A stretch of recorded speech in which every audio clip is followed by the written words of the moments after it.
तो प्रेमियों, अभी सत्संगियों के लिए खास खास बात बता देता हूँ। हम तो हो गए शाकाहारी, हम कहते हैं हम शाकाहारी है, वो लोग मांसाहारी है। तो मांसाहारी भी सुधर जाएंगे, वो भी शाकाहारी हो जाएंगे, उसकी चिंता मत कीजिए, केवल आवाज लगा दीजिए, ये लोग भी साथ दे देंगे। जो खाने पीने वाले ये भी धीरे धीरे सुधरेंगे। ऐसा चक्र प्रकृति का चलेगा।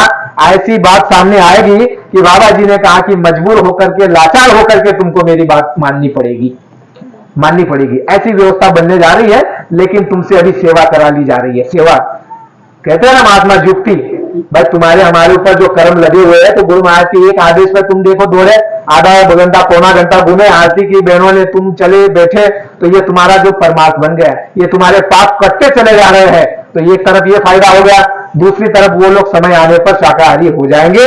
लेकिन अभी अपने मुद्दे की बात, हम शाकाहारी हो गए, सत्संगी हो गए, तो अभी और चीजों पर हमको ध्यान दौड़ाना है। कौन सी चीजों पर? बेईमानी का अन्न कभी मत खाना, चोरी का अन्न कभी मत खाना, ठगी धोखा और ब्याज का अन्न भी मत खाना। ब्याज का जो ब्याज लेते हो ना, ब्याज देना ये गलत है, ये धर्म नहीं है। ब्याज भी नहीं लेना चाहिए।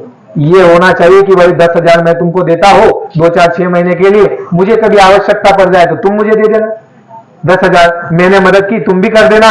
या फिर अगर देना ही है 10,000 दिया और तुमको अगर कोई ऊपर से देना है 200 500 1000 तो ऊपर से दे सकते हो, वो ठीक है। लेकिन तुम कहोगे 3% का ब्याज, तुम कहोगे 5% का ब्याज, तुम कहोगे 30-30% का ब्याज लोगों ने लिया है। सूरत के अंदर में ऐसे भी लोग हैं, 30-30% लोगों ने ब्याज लिया है। तो ब्याज का पैसा हराम है, हराम। मुसलमान भाई ब्याज नहीं लेते, कहते हराम है, हराम ये पैसा। और ये पैसा, ब्याज का पैसा जब खाओगे तो बुद्धि हो जाएगी भ्रष्ट, साधन भजन भी नहीं बनेगा और बड़ी तकलीफ आएगी आगे चल करके, क्योंकि उसको दर्द हुआ है, जो उसने ब्याज दिया है बहुत पीड़ा हुई है उसको। और देखो जो सरकारी पैसा होता है प्रेमी, उसको भी ध्यान रखना। जो सरकारी पैसा है ये शुद्ध नहीं है। जैसे मान लो जो टैक्स हो रहा है, ये आपका शराब के ठेके लगे हैं।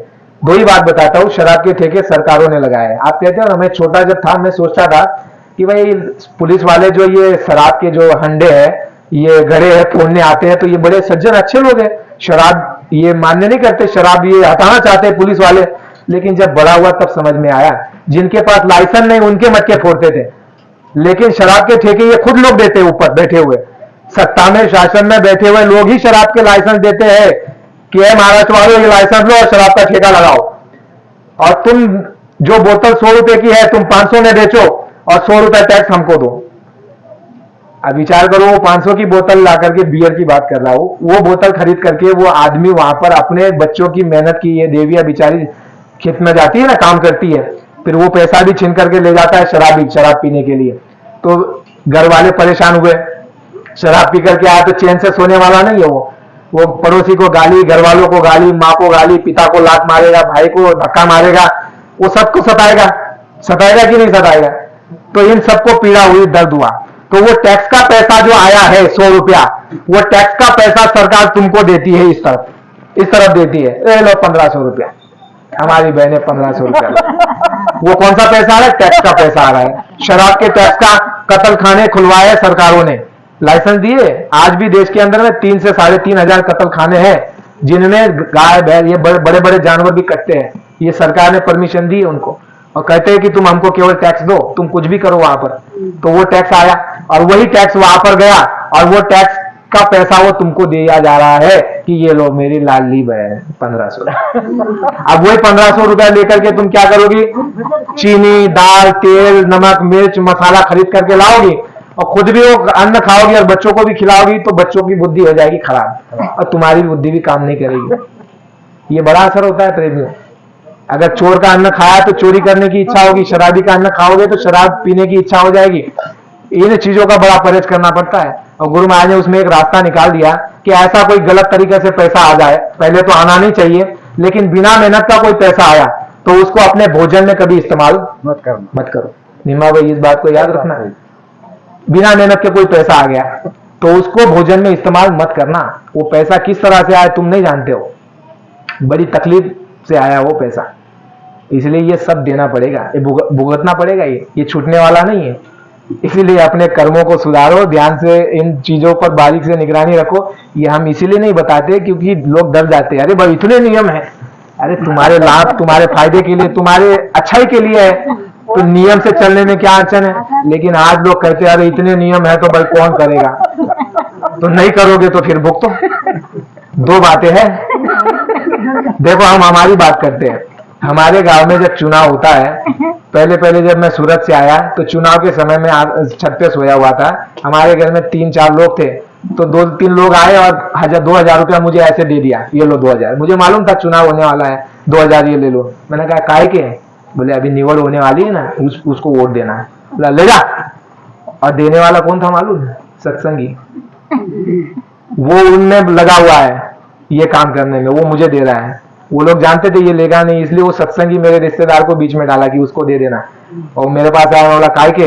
बोले ये वोट देने के ये पैसे हैं। बोला हटा ले जा इसको। वो बोले नहीं मैं नहीं लेता, उन लोगों ने बोला है कि तुमको देकर ही आना है। बोला उठा ले जाए यहाँ से। फिर उसने लिया ही नहीं, छोड़ के भाग गया। तो फिर मैंने वो पैसा उठा करके वो वहां पर दीवार पर रख दिया, छत पर। अब घर वाले कहने लगे भाई तुम नहीं ले तो हम ले ले, तुम जानो तुम्हारा काम जानो, लेना नहीं है लेकिन ले लोगे तो तुम जानो तुम्हारा काम, उसको तुमको भोगना है, मुझे नहीं। तो ऐसी बहुत सी चीजें हम परहेज करते हैं। गुरु महाराज के आदेश से जितना हो पाता है इन चीजों से दूर। मेहनत ईमानदारी, अपने मेहनत ईमानदारी पर भरोसा, यकीन करो उसने जीवन दिया है, पेट दिया है, बच्चा दिया है, माँ बाप दिए, घर दिया है, परिवार दिया है, तो वो रोटी भी देगा। वो भूखा मरने वाला देने वाला नहीं आपको, वो सब कुछ व्यवस्था उसके पास है, लेकिन तुमको उसके ऊपर भरोसा नहीं है। ना अपने ऊपर भरोसा है अपने प्रारब्ध पर, ना ही महात्माओं पर भरोसा है, इसीलिए तुम्हारी हमारी ये हालत है। इसलिए प्रेमियों भूल चूक की माफी करना, जो अच्छा लगे उसको स्वीकार कर लेना, और जितना चल सको उतना अच्छा है। और नहीं चलोगे तो वो चीज आपके सामने आएगी। ना वो तकलीफ आपके सामने आई है महात्मा चाहते हैं, ना हम चाहते हैं, ना ही आप भी चाहते होंगे कि भाई वो तकलीफ हमारे ऊपर आ जाए। लेकिन कर्म अगर गलत हो गया, अगर ये चीजों में फंस गए तो फिर निकलना बड़ा मुश्किल हो जाएगा। जय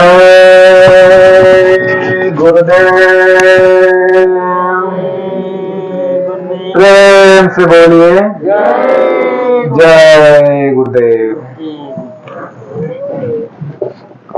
लो महाराज।